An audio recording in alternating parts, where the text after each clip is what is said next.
In the ruins of Cainhurst, a single soul stands against the test of time. A guardian, a prisoner, a martyr. He is known as Martyr Logarius.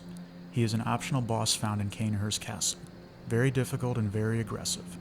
A large body with a zombie-like appearance, carrying a scythe and a small sword, with a deep obsession of keeping his secret hidden. He has no dialogue in the game.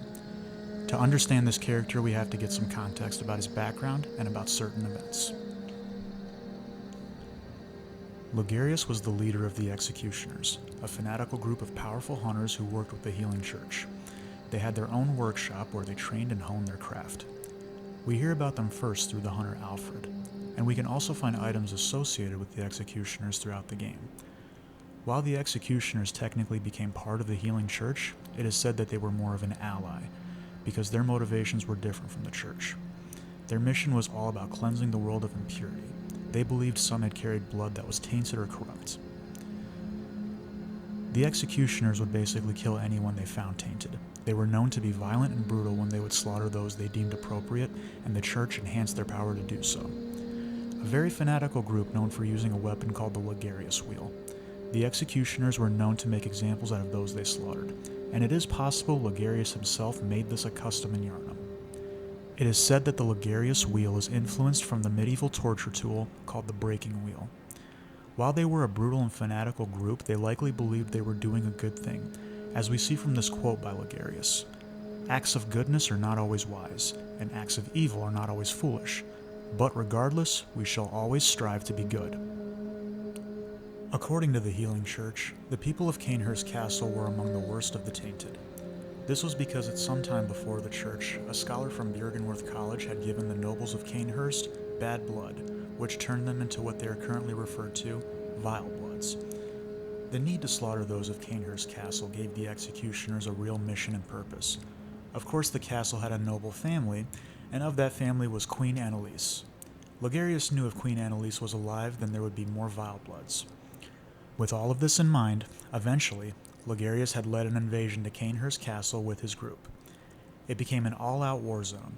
Many had died, and few were spared. When we explore the area ourselves, we see there are few survivors, servants pointlessly cleaning and such.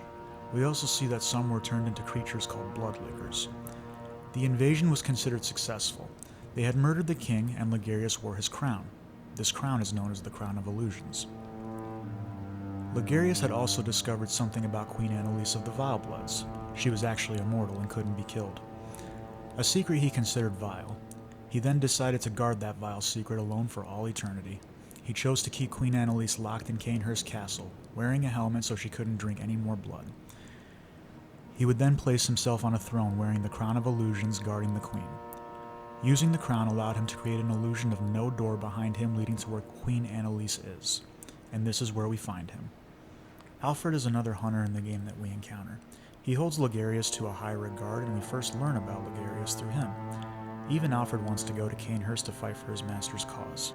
But all did not go well, and Master Logarius became a blessed anchor, guarding us from evil.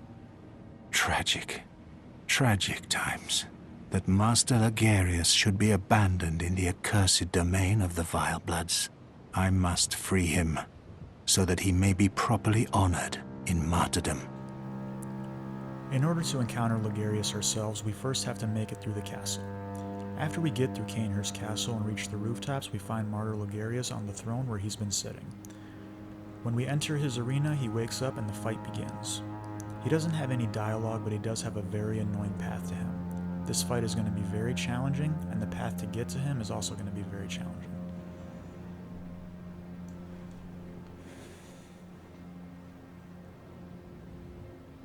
The boss fight itself can be very challenging, but it is doable.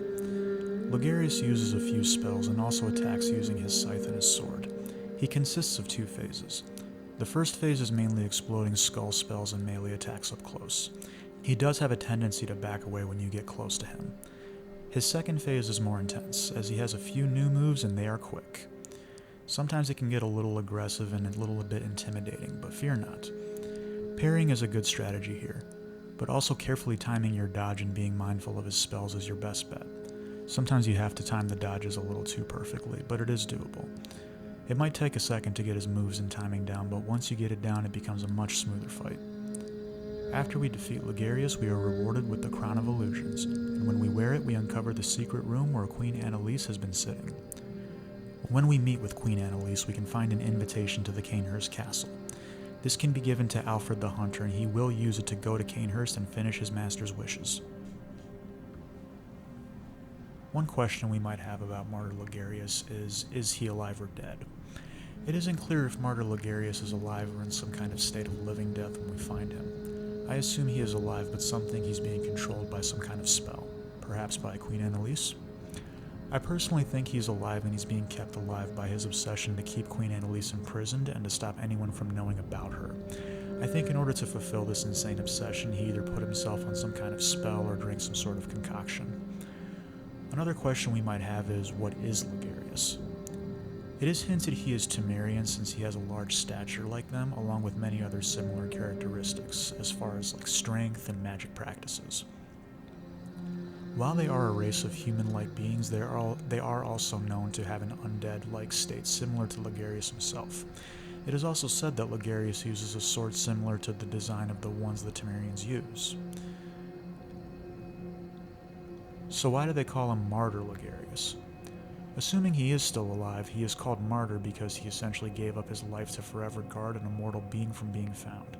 In other words, he sacrificed himself for the good of the church and, in his eyes, the world. He knew Annalise could never be killed. Even if her insides are completely rearranged, she can still be resurrected. With this knowledge, he thought this was the best way to handle the situation. Logarius, while difficult, is a great boss that feels quite rewarding when he is defeated. His past involves a lot of brutality and violence, and he was feared among many. The character design is top tier in my eyes, and overall the fight is intense. The character and story of Logarius can definitely be appreciated. It's up to us to decide whether or not Logarius was truly evil, or if he was someone who was dedicated to his mission. If you have any theories or any lore of your own to add, please feel free to do so in the comments below. Thank you for watching, and until next time.